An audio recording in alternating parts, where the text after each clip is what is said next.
the Adoptive Mom Podcast. Adoption may look different for each family, but we need solidarity from other crazy people who took this leap.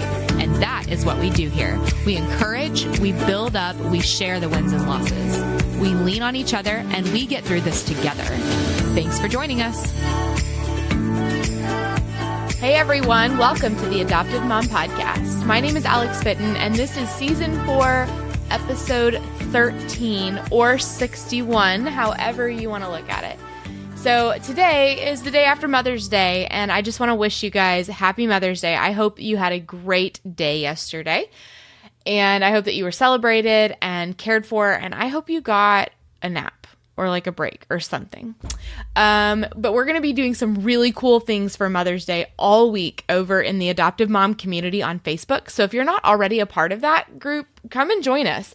I do stuff on Instagram too. So if you're an Instagram follower, that's awesome. But I'm just telling you, it's worth creating a Facebook profile just to be in that group because it's a really great community of women and some men supporting each other, and just, we do talk about the podcast episode, but we also just talk about life and what we're going through, and you definitely want to be a part of that. Today I have a really fun episode for you. So it's with Casey Douglas. So Casey is a data analyst and a wedding photographer, which are two things that obviously go hand in hand. I'm kidding. But it's really cool that she has like her very analytical side and her creative side that she gets to tap into both. She's also a homeschool mom to therapeutic foster and adopted teenagers. And her story went viral a few months ago when she shared about adopting her 18-year-old son, Randall. And they've also been featured on Love What Matters. So their story is really cool, and I'm not the only one who thinks that clearly. So Casey and I got to chat just about their story and what it's like to adopt teenagers and, just how they make all of that work. She's also really young, and so we got to have some solidarity there too, just about adopting teenagers that are not old enough or not young enough to even possibly be biologically yours. So that's fun. Before we jump in, I want to tell you, so season 4 is coming to a close. There's only 2 episodes left after this, and we're going to be having some really cool announcements coming your way about season 5 and the other awesome stuff going on. And the best way to get to be in the know about those things is to be a part of my email list and in the Facebook community I already mentioned. So you can join my email list at theadoptivemompodcast.com/email. And I don't want you to be out of the loop, so sign up now. And don't forget to rate and review. I have a really cool season finale coming up. I'm really excited about it, and more people are going to hear about it because of your reviews on iTunes. So definitely just take the few minutes and do that. It'll really help me out, and I will just love you forever. I already love you forever, but I will love you 3,000. And if you haven't seen Endgame, then you don't know what I'm talking about. Anyway, I'm going to stop nerding out now. Let's get to Casey. All right. Hey, Casey, how's it going? Hi, Alex. Everything is going great. That's so fun. So, okay, I don't know you in real life, which is so fun. I love getting to do interviews with people that I don't know in real life. But I know your story because you went viral, which is crazy pants. That's really cool. Yeah, it was really unexpected.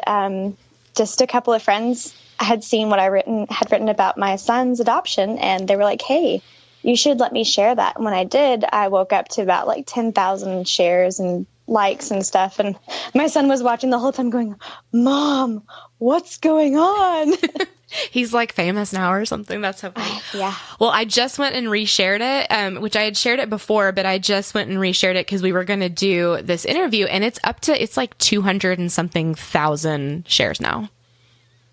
Really? Yeah, I'm pretty sure, unless I completely missaw, but I think that's what it said. Wow. Okay. That's more than I realized.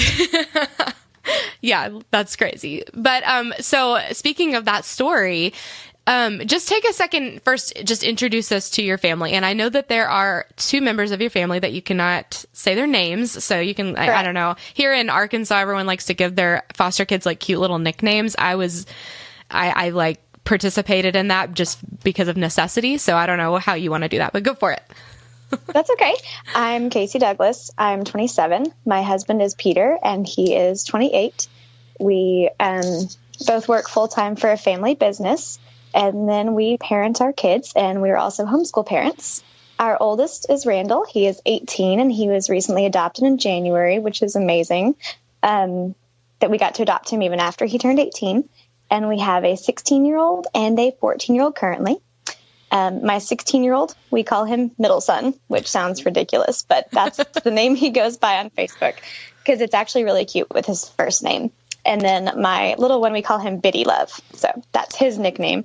And so we currently have 3 kids, and we're always looking to expand.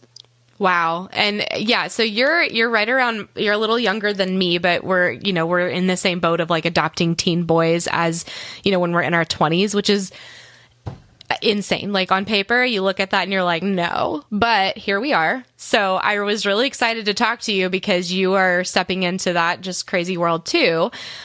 So yeah, just take a second and tell us your family story up until, your adoptions and up until now, really. Okay, sounds good. So my husband and I met in 2012. I went on a blind date with his best friend. Yeah, it's funny. My husband's intention was to be a missionary in Thailand. And so he asked my father if we had room at the office until he could get enough money to fly to Thailand and be this group home leader in Thailand. So instead, he ended up marrying me and sticking around. And I was never one for biological children. I knew when I was really young that wasn't something that I was interested in. I have never been a baby person. Everyone's like, here, hold my baby. And I'm like, probably not. It's cute and all from like here, but like, you don't want me to hold your baby. It's fine. And then, as I get older, I was like, okay, here I can hold it, but I'm not going to like be the person that's like grabbing babies out of your hand. That's never been me. So when my husband and I decided to get married, I told him really upfront, I was like, hey, I just want you to know I'm not interested in bearing children. And he comes from a family of 6 boys. He's the second oldest of 6 boys. And so that was kind of a shock for everyone in the family that I was not interested in. My husband ended up marrying me anyways.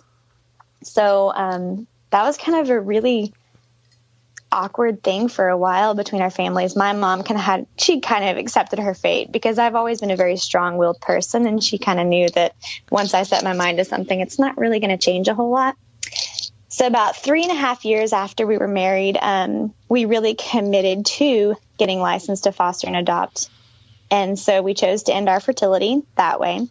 And we chose not to have biological children, and we wanted to make sure that bringing new kids into the house that were not biological, we had already protected them from being the second plan or the backup plan or having something take their place. So that was in 2016. Fall of 2016 is when we first started our foster to adopt pride classes here in Texas. And we had just sold our house. We were in the process of building a new house, and everything was just going wrong. One thing right after the other was happening. We ended up living in a travel trailer because my house sold in 2 weeks. Wow. So we didn't have enough time to get into a new house just yet. So we had the 2 of us and our little fluffy Australian Shepherd living in a travel trailer behind our office. And it was wintertime, so our pipes started to freeze. So we moved back in with my parents for a couple of months until we could... Nice. Yeah, that was a lot of fun. It wasn't bad. I love my parents. They're great people, very kind and open-hearted. But of course, as adults, living in your parents' house is like soul-crushing. It's just like I failed at life kind of soul-crushing. And so we had started we realized we weren't going to be able to build a house fast enough. And so we started putting in contracts on different houses, and every single one just started falling apart. And we're like, okay, Lord, this is crazy. We were nearing the end of our classes. We were trying to get everything put together, and this house came up, and it had the most hideous pictures. I did not want to live in an ugly house, but we went to look at it anyways. And we got there and realized that the pictures had just been taken with a cell phone, and it wasn't ugly after all, which is great. It was a blessing, and it felt like home the second we walked in. And so my husband and I bought the house, and we had finished our classes about 2 weeks before we closed on our house. And, of course, they're like, well, whenever you move in, just let us know. We'll come do the home study. And they're like, but it has to look like home. So me being the overachiever that I am, thought, okay, they want to make it look like we've been living here for 10 years, so I have to do this all in a couple of days. So my family and everyone that we've ever known got together, and we put our house together in probably 2 or 3 days and made it look like we'd been living there for years. No boxes in the garage, rooms decorated and ready. And so when our home study writer came in, she's like, how long have you guys lived here? I'm like, like a week. And she was like, you guys are psychopaths. And I'm like, yeah, pretty much. And it was a lot of fun. We were just really ready. We had been kind of searching the state listings for kids that were available for adoption. And our hearts have always been drawn to adoption rather than fostering. We're more of a permanent situation type family. Because my husband and I were junior high youth pastors for that first 2.5, 3 years of our marriage. We really bonded with that younger, 12 to 15 age gap kind of thing. And our kids that we started with were all about 16, 17 at the time. So we kind of watched them grow from that junior high age to the high school age to, sophomores, juniors in high school. And it was a lot of fun watching them grow up. And we saw how many of those kids didn't have solid families or people that cared about them. A lot of times, we'd have them at the house, or we'd pick them up for church on Sunday mornings and things like that. And just little things here and there. And we really began to connect with that age group. So when we began to get licensed, we said, okay, we will take 12 and up. And when we said that, it was a lot of fun. People like to try to persuade you out of that once you've made that decision. It was also like, everyone's like, oh, wow, that's so amazing. Teenagers need families. Maybe you should think about younger kids so you don't get murdered in your sleep. And I'm like, that's exactly how it felt. Was like, they're like, oh, that's so great that you're thinking about doing that. You should change your mind right now. Yes, that's the truth. Like, that is what happens. That's exactly what it is. It's like, you're such a great person, but don't be such a great person because you're going to die. Not quite that dramatic, So we finished up our home study. We were just completely ready for our boy. We had already kind of been looking at the photo listings. We had found a couple of boys that our heart was really impressed upon. And, we were open to girls too. But at the time, there were just a couple of boys that were about to age out that we really wanted to reach out to. And it ended up being that one of them, I think, got adopted before. And then one of them had aged out of the system before we could get there, and he was going back to his biological family. So while we were totally 100% supportive of that, we knew that the Lord still had plans for us to move forward with other older kids. So whenever they came to give us our license that day, they said, are you guys open to fostering? And I was like, well, we're more of a forever family kind of situation. We'd prefer straight adopt. And then me and my husband had been talking about it before, and I was like, Peter, what kind of people are we if we say we're going to love these kids, but if there's a kid dropped off on our doorstep, we're not going to accept that no matter what comes along with it? And so I was like, well, if it's an emergency situation, we'll take a foster placement. And she looked at me and she's like, Casey, what do you consider an emergency? And I was like, well, hold on. Wait for it to stop. Yeah, I'm trying to silence that. Hold on, let me pull my husband in here and see if he can turn my phone on Do Not Disturb. He's better at that than I am. Okay. Peter? Yeah? Can you come put my phone on Do Not Disturb? I don't know how. Yeah. Thank you. My husband's the tech guru out of everybody. Yeah. That's my husband, too. Hi. Hi. That one. That one's the one? Yep. Do Not Disturb. Okay. So it shouldn't ring now, yeah? Correct. Okay, because I was like, where am I going to go? I don't have anywhere to go. Yeah. You're good. Okay. Okay, bye. All right, cool. What does, just start over at, what do you consider an emergency? Okay. So she asked me, what do you consider an emergency? And I was like, what do you consider an emergency? And she said, well, she goes, I got a phone call about 10 minutes before coming through your door for a 16-year-old boy that needs immediate placement. And I said, okay, we'll take him. And my husband looked at me like I was crazy. And he's like, don't we need to talk about this? Don't we need to like ask more questions? Because, going through classes, that's what they'll tell you, slow down, ask all the questions, get all the stuff before. And I looked at him and I was like, if you want to pray about it, you can, but I've done enough praying at this point to know that, we're here. This has been dropped into our laps. And he's like, okay, I'm just going to pray about it for a second. So he started to pray out loud and he was like, okay, dear Lord, okay, let's bring it. And that was exactly how it all went down. And so about 4.5 hours later, 5 hours later, we had our baby boy come through our door.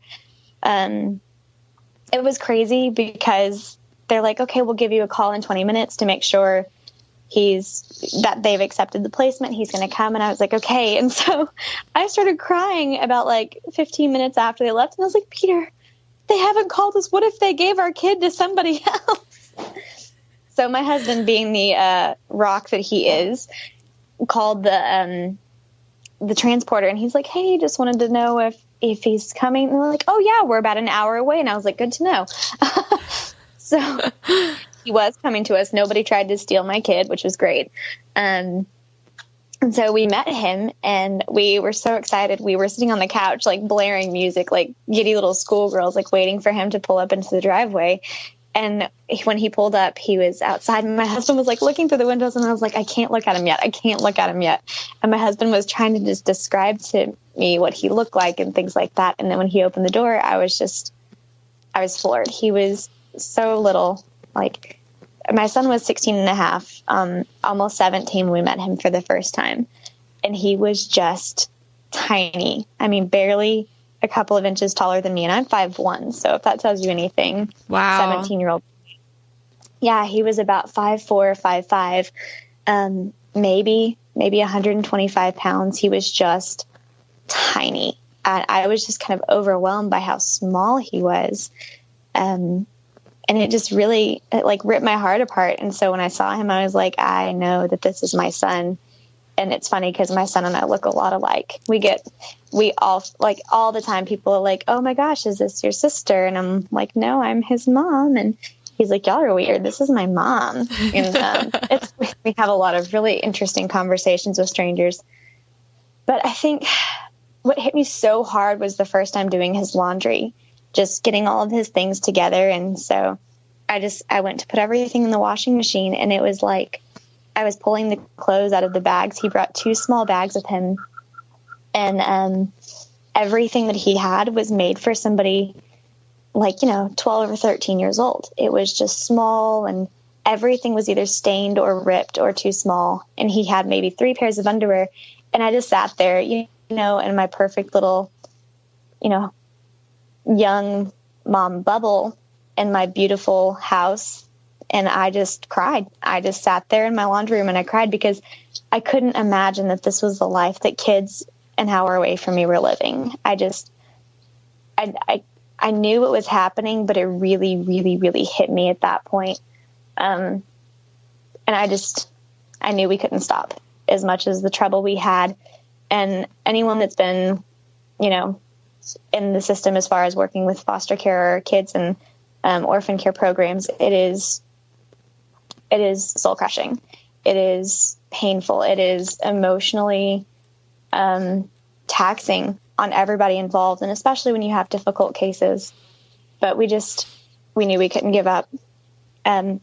So we had our son, and we really started to adjust to life with him. And about 4 weeks after he moved in, originally when they placed him, they said, oh yeah, more than likely this will be an adoptive placement, as both of his biological parents are in jail. About 4 weeks after that, they called and they said, okay, his bio mom is getting out of jail.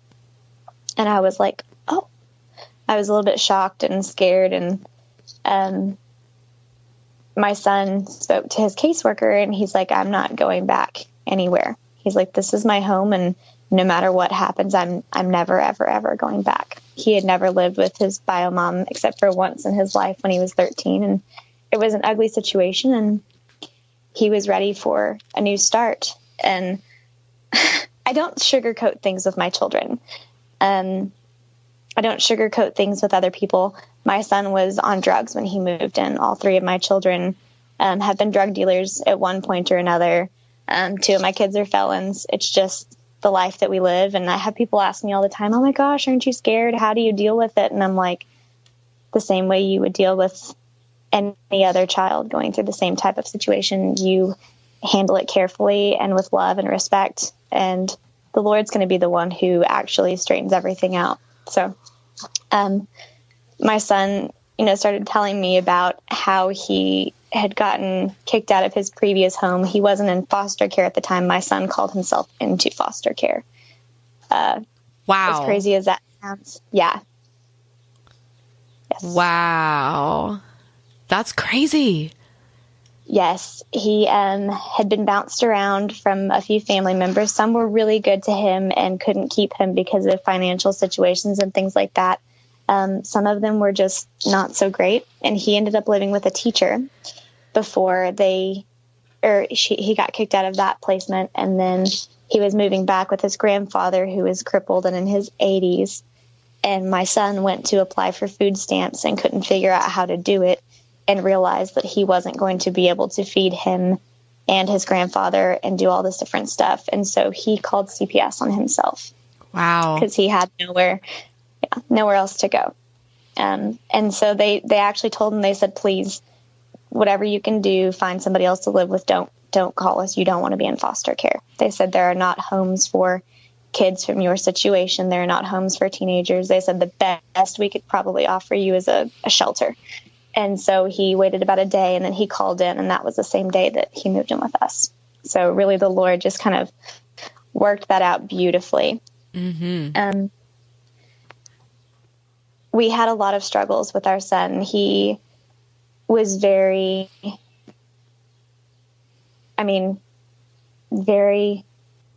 hard. He had been through so much, and he had abandonment issues.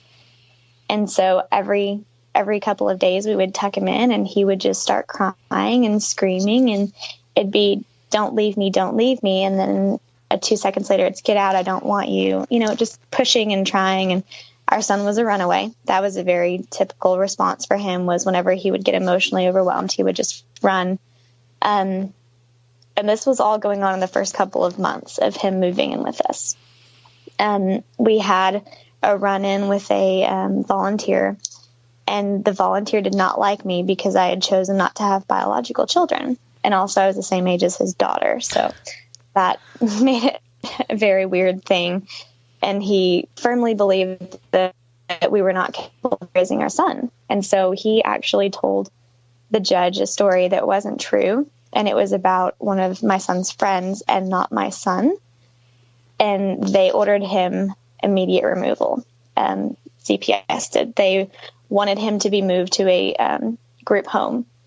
And they came and they confronted us, and they said, okay, here's the situation. We've heard about this. And I was like, that's not true at all. And so we sat down with the workers and the volunteer, and we had this whole long drawn out conversation. And I said, okay, what can we do? Because he doesn't want to move. And he kept on telling the workers, I'm going to run away from wherever you put me, and you will find me here every single time.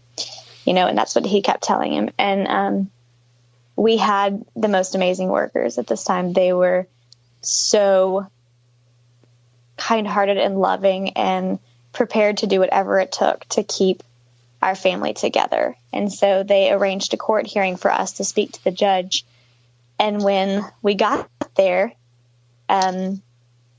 they took away the immediate removal order. He said, obviously there's new stuff that's come to light, that what was happening is not true. And so we want to make sure that we do everything in our power. And he said, and at that time, CPS had already made their statement of he should not be with us. But his workers actually went around that. They ended up getting in some trouble, but because of who they are and their place with the system, they were able to work it through. But the judge said, we're going to come back next week. And he said, at that point, I will decide whether or not he needs to be moved or whether you will get permanent custody, not adoption. So that was really scary for us. But at the same time, it was this is how you can have your child, and he can be protected and no one can take him from us. And if anyone knows anything about PMC, especially for non-relative PMC, the way it worked for us is he lost all of his medical insurance. He lost all of his state care stipend. He lost his workers. He lost therapy. He lost everything that he could have had. So we were kind of nervous about that. And we had only known our son for 2.5 months at that point. But we went back to court, and the judge granted us custody of our son. And his biological mother was there, and his biological father was there, and his biological mother ended up pleading to the judge on our behalf for him to remain with us. And it was so powerful. And I can remember the words that she was saying, and she was telling the judge her story and about how she had been in so much trouble when she was younger. And she looked at us and she looked at the judge and she said, I wish there would have been people like this in my life, because I might not have been this way. But I'm so glad that they're here for my son. And it was so hard, all of it. And I was just in tears, because that's who I am. I cry at everything now. And I was just super overwhelmed with all of that. And, it's so easy to be angry at biological parents. It's so easy to be angry at the hurt your children have been through. And I know that, of course, that was not the best situation for him to be in, but for her to recognize that, and for it to even be a thought on her mind that if she would have had parents at his age, that she might have been different for her child. And so we've kind of just held on to that. So that was when my son was about 16 and a half. We got permanent custody after 3 months, which isn't really supposed to happen, but, as life would be, we did that. It was a solid 6 to 9 months before he really started accepting his place in our family and really just kind of meshing and jiving. We always loved him. We've always had fun with him, but it was always very painful, lots and lots of pain. And he is totally my child. He is me and a half redone. We make jokes. My mom used to always say, I hope you have a kid that's just like you, so you know what you went through. I was like, Mom, I'm adopting my kids, so I will punk you on that one. I was wrong. I 100% wrong. So, Mom, if you're listening, you were right. I have a child that is just like me, and it has nothing to do with biology, which is great because he is absolutely incredible. I don't understand how he is so resilient and amazing, but he is. And about 9 months in, we decided we were ready to start adding more to the family. Well, at that point, CPS decided that because we had had such a rough go round and we had some connections with people in the local CPS chapter, they decided to close our home instead of allowing us to move forward with adoption of other kids. Then, due to no issue on either side other than kind of a conflict of interest, somebody in the system realized that they knew my father really well. And so they couldn't reasonably place more kids in our home without being biased. So we had to move to a private agency. We had to get relicensed, start the process all over again after the train wreck we had before. It took a lot of prayers and a lot of tears and a lot of begging the Lord to make sure that this was the plan, because it was so painful the first time. And we did get licensed. And our first placement through the agency only lasted about 2 weeks with us. We ended up having to disrupt the placement because it was a lot more than what we could handle. It was really hard on the entire family. And but I've been given great news about him, so that's awesome. That's good. Just really exciting. Even though it was so painful for everybody, it was the best choice we could have made, because that child is getting what he needs now. And we had to come to the point where we realized we were not saving anybody. We were not saviors. That's the Lord's job. The Lord's job is to do the saving, not us. And I think that really kind of, the Lord put him in our lives to learn the lesson of, we are not the ones who are changing the hearts of the children. The Lord is the one changing the hearts of the children.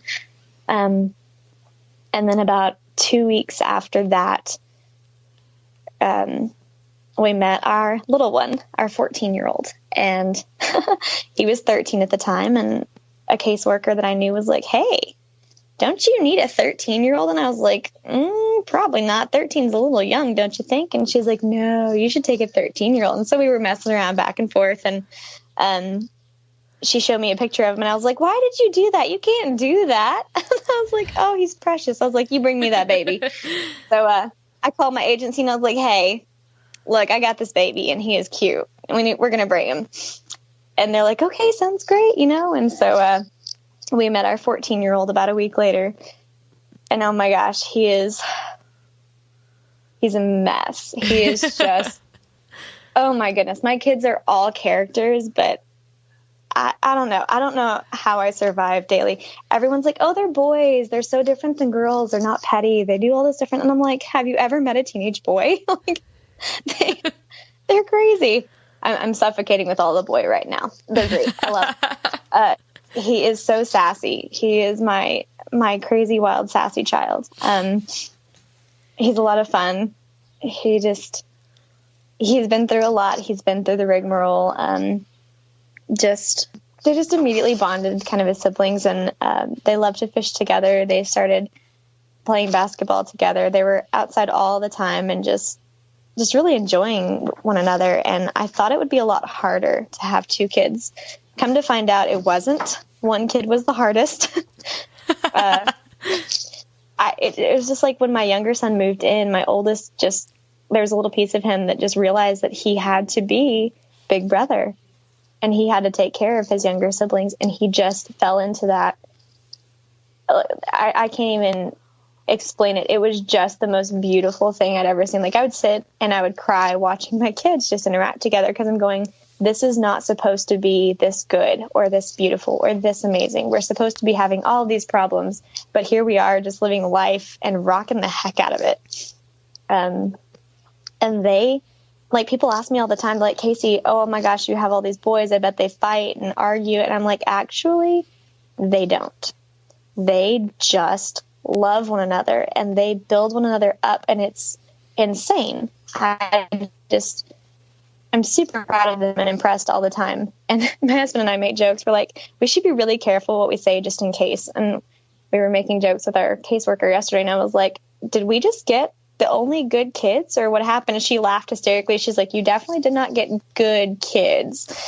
And I was like, yeah, I know, but I think we really got some good ones. But they have a lot of fun together, and they started taking care of one another. And it was just so much easier integrating a second child into our home. And then around Christmas of 2018, right after my youngest son's court date for TPR, which didn't happen at the time, there was some misfiled paperwork and, normal system mess. Yeah, just how it goes. Yep, normal system mess at that time. And we got a phone call like the day after court, and it was a worker, and she was like, hey, nobody's going to really look at this kid's file, and it's a really bad situation, and he's just run away from his last placement, but it's not normal, he doesn't normally do this. And I was like, okay, tell me about him. And she's like, well, he's a good kid, and he needs a place to be, and all this different stuff. And I was like, yeah, 2 is a little bit too easy. Why not have 3? And my husband was like, yeah, I totally agree. 2 is pretty simple. So we're like, this is great. And we're like, we're going on vacation this weekend. And she's like, oh, great. When will you be home? And we're like, oh, we'll be back Tuesday. She's like, great. I'll see you Tuesday. And I was like, oh, okay. This is how this is going to be. But we ended up getting to meet our 3rd/middle son.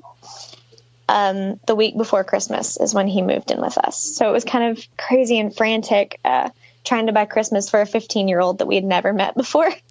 But it was a lot of fun. We got to know him really fast. And it was a huge blessing. We sat with his caseworker, who was actually my oldest son's caseworker, when he moved in. So that was just a huge blessing that we got to see her again.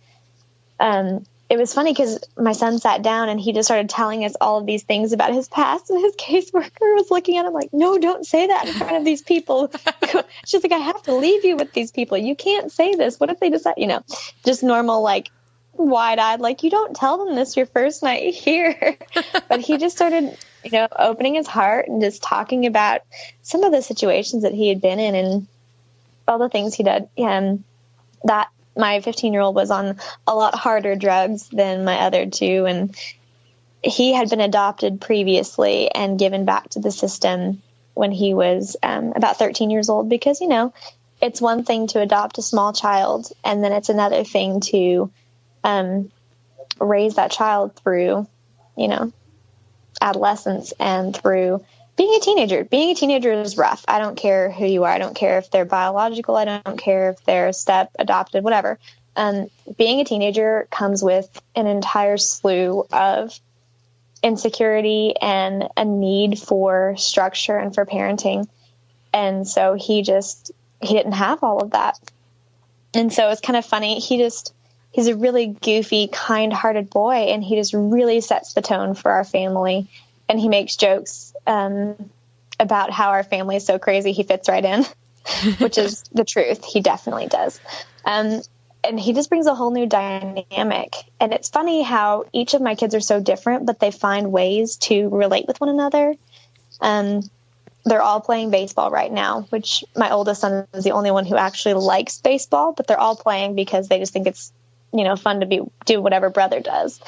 And my middle son likes to rap. And so now my other two are featuring in his songs, and they're making beats for him.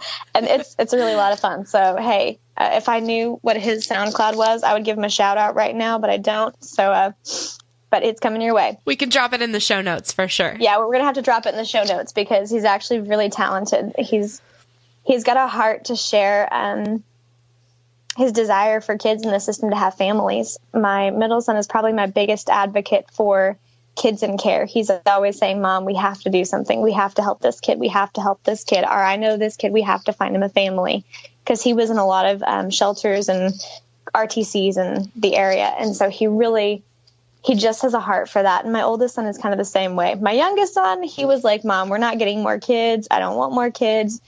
Brother's not moving in. Middle brother, we're not getting middle brother. He's not moving in. And he fought us for about a week. And we had to have a come to Jesus meeting about how Mom and Dad choose when and where and how we add to the family. That's not something we allow a 14-year-old to decide for us. And I was like, you know what?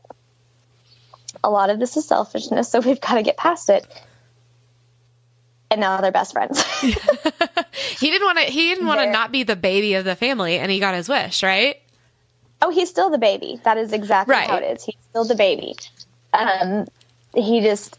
He didn't want to add to the family because he had also been in a lot of group homes and shelters. And, you know, it gets overwhelming, and you don't want to have a whole bunch of kids, because when you get more kids, you have more behavioral problems. And when you have more behavioral problems, you don't get to have the fun that you used to. And we're a really busy, active family. We're always doing something. We like to travel a lot. My kids are homeschooled, so that was kind of a thing. They didn't want to have to deal with public school again, but we got an immediate waiver for our middle son to be homeschooled. So that was just, but yeah, they click. And it's crazy because their pasts are so messy. And even the things that, like, I have people all the time that'll come to me and be like, hey, I know your kid, and they're a train wreck, you know, from their past. And then I'll have the same people say, okay, I got to know your kid after, and I don't know what you've done, or I don't know what's been happening, but this isn't the same kid. And it's just really been a blessing that our children have been able to just show the world that they're not who they used to be. And it's been a huge blessing. Like, we don't really have the behavioral issues that we used to. We don't really have those kind of meltdowns. It's like they're all working for the sake of one another and for the sake of helping kids in care. And it's really beautiful. I would love to say that me and my husband are fabulous parents. I don't think that's the case. I just think we're ringleaders to the real stars of the show, which are our children. They're a huge blessing. And at this point, we are in the process of selling our house because we have met several other kids who have asked us to be their parents. So, wow. Yeah, we want a much bigger house because my kids are ready for a sister. Yay, that's so cool. I know. I need a girl so bad. I have three boys and one girl. So that life it's really fun to have just the one girl because she gets to be like the princess of the house or whatever. And so she always jokes, we call the boys the stinky boys, the two of us do. I think I told you that. Yeah.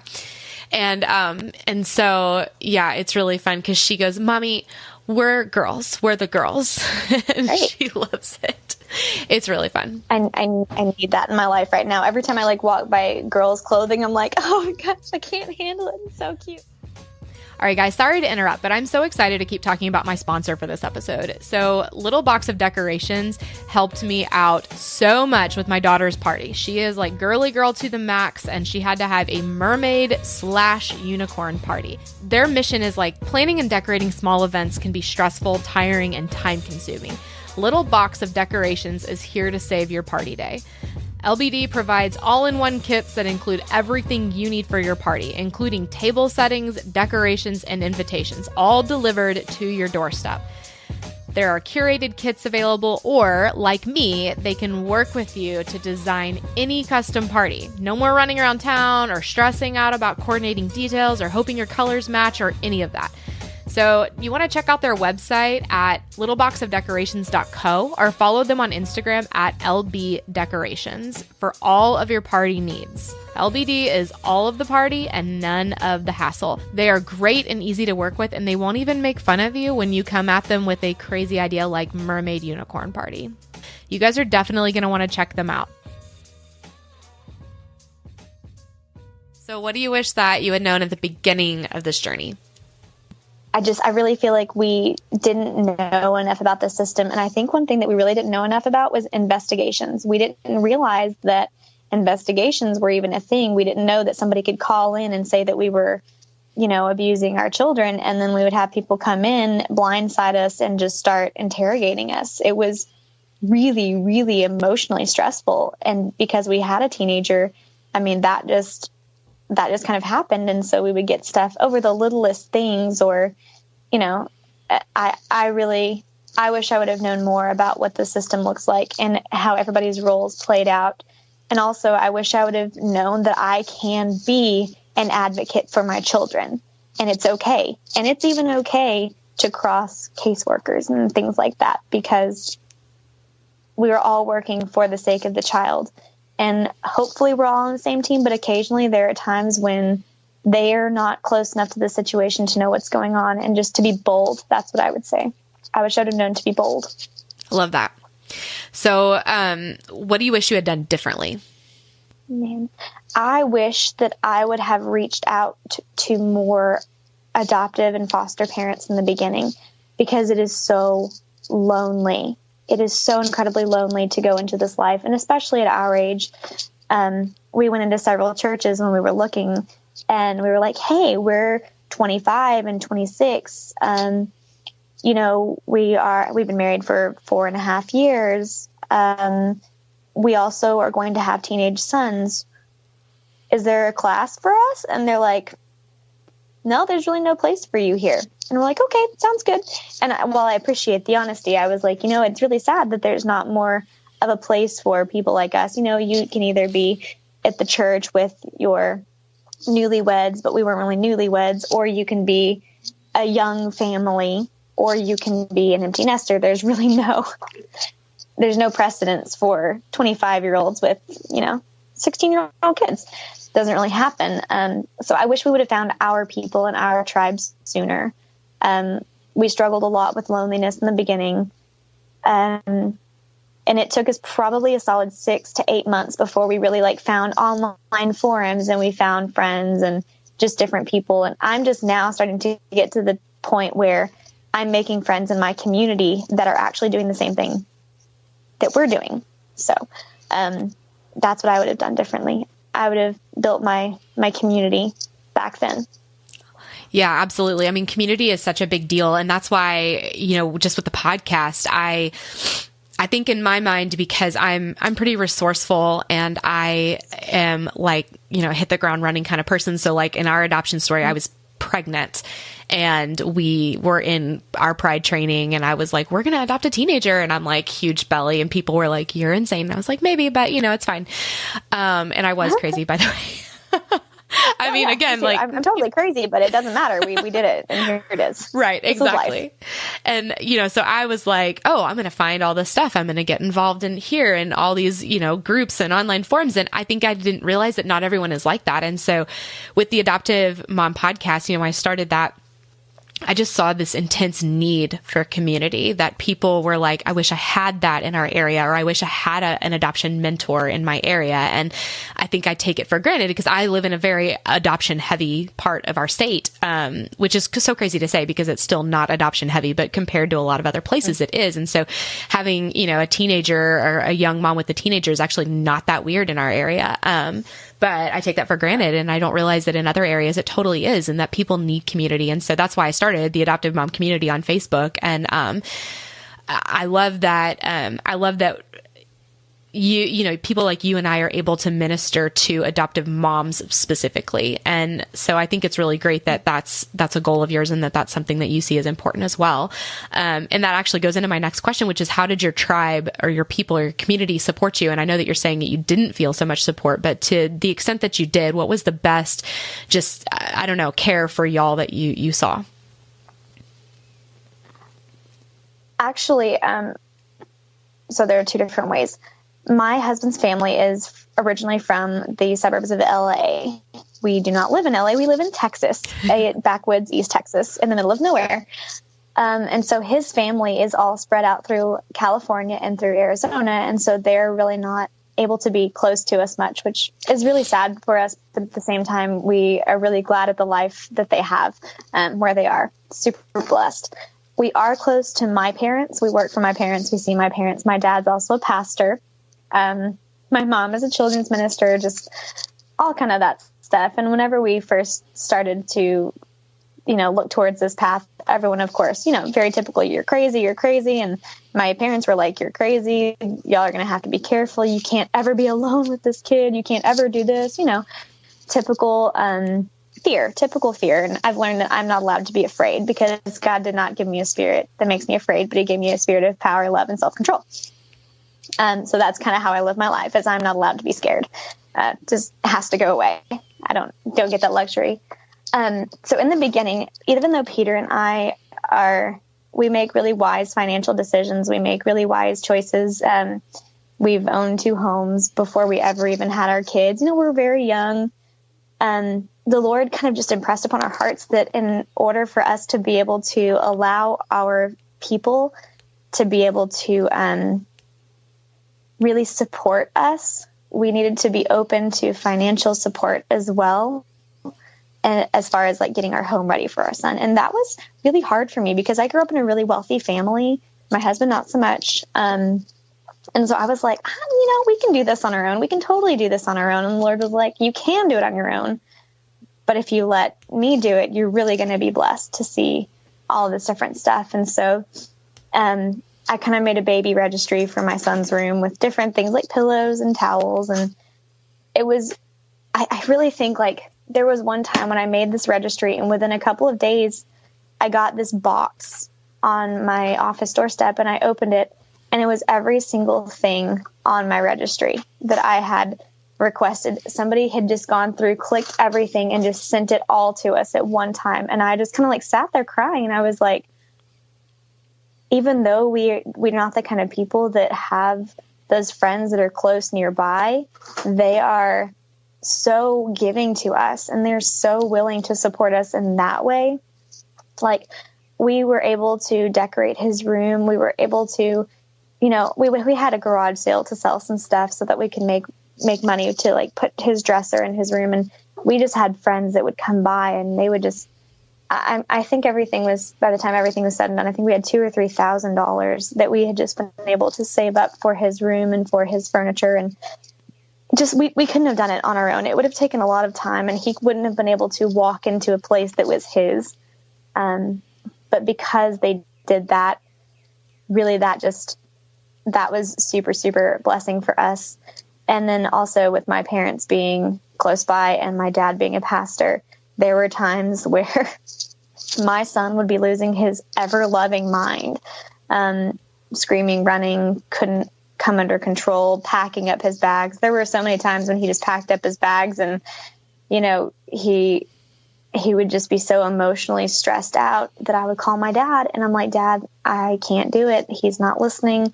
And I was like, right now he is holed up in the bathroom and I'm sitting outside so he can't run away. Can you make it to my house? And so my dad would come over, and my dad was really able to speak to him and to just kind of calm him down. And so we had that. And then my son got saved a couple months after he moved in. So that was probably my greatest blessing, is my children's salvation. All three of them have come to know the Lord in a real way. And that's just probably my greatest blessing. And once that happened, I was like, we're good. No matter what happens from now on, this is the hardest part. So we're okay. Yeah. So that was just really good. And I made a friend in an online forum about 6 months in, and she lives in Austin. She's my best friend now, and she has an adopted 6-year-old. And so we were just really kind of bonded over our love for teenagers and older kids and care. And I'm not a girly girl. I am a girly girl, but I'm not the kind of girl that's like, hey, girl, let's go out and do all this fun stuff. And she totally is. And I love that about her, because she would, like, I would be in bed and my phone would go off and I'm like, what is this video chat? I've never video chatted in my life. And so now she calls me 3 or 4 times a day on video chat. And if she doesn't, I think she's dead. Yeah. I think that a busy mom, or just like just overwhelmed mom's best tool, is Marco Polo. I don't know if you're on that, but that's my favorite app. Like, I would rather do that over texting any day. And because it's so easy, you don't like, you can look away and look back, and it's just, my kids can interrupt and I just keep it going. I love Marco Polo. I don't know if that's what you use, but oh man, I love it.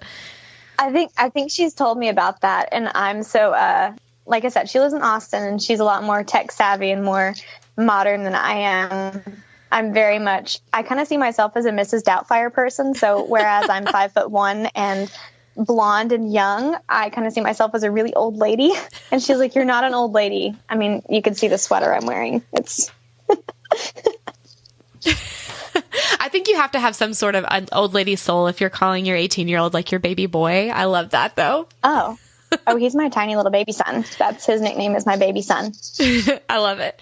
So the flip side of my question of just how does your community support you is, how did you feel unsupported? And I think that you've kind of already answered that, like, right? Like, just, I think that you told me in a text message, not on this one, that people have called you a pedophile before. Yeah. So that's not supportive, just so you guys know. Anyone listening, don't call people.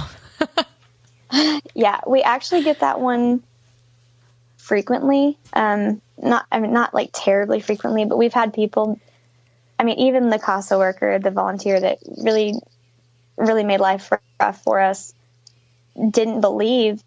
In front of my son, he sat down and he said, why do you even want this kid? You don't want babies. What makes you want this kid? And I was like, you don't talk like that in front of my child. Mm-hmm. I said, I don't care. I said, this is my son. And it has been a very rough road, making people see us as a family. A lot of the people that I know are very baby oriented, which is great. I'm 100% pro-life, pro-baby, but I'm also 100% pro-whole life. And that doesn't end when your baby is born. That doesn't end when you have a perfect Christian household. You have to go above and beyond, because that's the call of the gospel. And I had people that were like, oh, but I know you have a son, but he's not really yours. You probably didn't feel that overwhelming emotion when you saw him. And I'm like, oh no, I totally did. And I don't have anything to compare it to. So for me, this is motherhood. This is what motherhood looks like. And they're like, but you just never got this and you never got that. And so I think the hardest thing for me was people were constantly trying to take away my relationship with my children. They're constantly trying to degrade that and to make it something that it's just not, it's not good. It's not, they're trying to pull away the relationship that we have. And it's hard on my kids. My kids get angry because we will go out, and every single time, it happens every day. And every time somebody says something, my kids just look at me like, what is she going to say next? Because my 2 younger ones refuse to say anything about foster care. they make really crude jokes about being my vagina babies because they won't tell people that they're not biologically mine. Welcome to having teenagers, especially ones that moved in tweaking on cocaine. You get used to it. Your standards lower a little bit. So yeah, it's just, I mean, we'll go out and every single time someone's like, "Oh, is this your girlfriend?" And he's like, "No, this is my mom, you creeper." And then of course you have your shocked and, "Oh, but you're so young. You're so this." And so I've started getting really creative with my responses because of course I'm not going to jump in and say, "Oh, well, they're not really my kids," or right. they're adopted or they're in foster care, because we don't do that. That's not how we play that game. And they're like, "Oh my God, you look so young. Wow, must be a blessing." And I'm like, "Yeah, I'm thinking about selling my tears as an anti-aging serum." And they just kind of, it's really fun. And so every time my kids just kind of like chuckle to themselves, like they don't know who they're talking to, do they, Mom? And I'm like, "No, they don't, baby." So that's awesome. It's a lot of fun. I love it. And so my next question is always, what is your favorite adoption resource? There was one blog, and I believe his name is something Johnson. It's a man who writes a Christian blog. Yes, that's the one. Mm-hmm. I was going to say Jeremy, but I know he's a pastor in LA. Also great person. Jeremy Johnson, great pastor. He originally had this band called Worth Dying For. And I guess this could be an adoptive resource. And he had this, this sermon about starfish and, the story about, picking up the starfish and tossing them back in, and someone comes along and says, "Well, there's so many starfish." And he's like, "But it changed the life of that one." And so that's kind of how we feel. The funniest thing of all is my husband and I really, really decided we wanted to adopt when we watched this movie called Delivery Man. And I don't know if you know the premise, but basically, I think it's Vince Vaughn, and he ends up donating sperm to a sperm bank, and they give it out like 500 times, and so he has 500 biological children, and they're suing him for his information, and he gets these little packets on like over 100 of his kids, and so you just see him kind of like start to be a mentor to all of these kids, and there's like 100 and some out of them at the time that he's really kind of getting to know. And me and my husband just like sat and we cried the whole time. And I know it's not the same, and I know it's not adoption, but at the same time, that's kind of how our hearts are. So when people are like, "So how many kids do you want?" We're like, "Well, 100 and some odd would be fine." That movie was good. I liked it a lot. It was really funny, but I do think that it was, it had a really sweet premise too, just about, about responsibility and how you can be there for kids even though it doesn't fit in a normal box. So I like that. Right. Okay, and then if you could just sum it all up, what is your sorry, for those of you listening on audio, her son's peeking around the video. Oh, is he? I can't see him. He was. Are you peeking around the video? He's smiling and shaking his head. Hi. Hi. I can't hear you. That's Randall. Hi. He says, "I can't hear you, but hi." That's fine. Okay. If you could just sum it all up into one piece of advice or encouragement, what would that be to adoptive parents, especially ones wanting to adopt older kids? Let your kids show you who they are, because they will. If you give them the opportunity to show you who they are on the inside, they will show you, and it is insanely incredible. And learn to push past the expectations of what you have for your life, and let the Lord show you what he has for your life, because I promise it's 1,000,000,000 times better. We tell our kids all the time, there's this little Christian story about this little girl with plastic pearls, and her dad's always asking her, "Well, do you love me?" And she's like, "Well, yeah, Daddy, I love you. I'd do anything for you." And he's like, "Well, would you give me your pearls?" And she's like, "Oh, Daddy, I would give you my teddy bear, but not my pearls. They're my favorite." And he's like, "That's okay. It's all right." And, he tucks her into bed every night, and the story keeps going. And every night he's like, "Baby, do you love me?" And he's like, "Yeah." And she's like, "Will you give me your pearls?" And he's like, "No, I can't do that, Daddy." And finally one night she just is in tears, and she says, "Daddy, I love you so much. I want you to have my pearls." And he says, "Oh, that's so good." And then he gives her this beautiful, real pearl necklace. And that's just kind of the way we view our entire life, is that when we quit holding on to what we want for our lives and we give it to the Lord with a glad heart, he gives us back something real and something valuable. Good stuff. Casey, just thank you so much for being on the show. Yes, thank you, Alex. It was a lot of fun. Thank you so much for listening to the Adoptive Mom Podcast. I hope you found encouragement here. I need you to know that you are enough and you're doing a great job. We are all in this together, and I am over here cheering you on. Don't forget to check out show notes for this episode and other resources at theadoptivemompodcast.com. Thanks for joining us.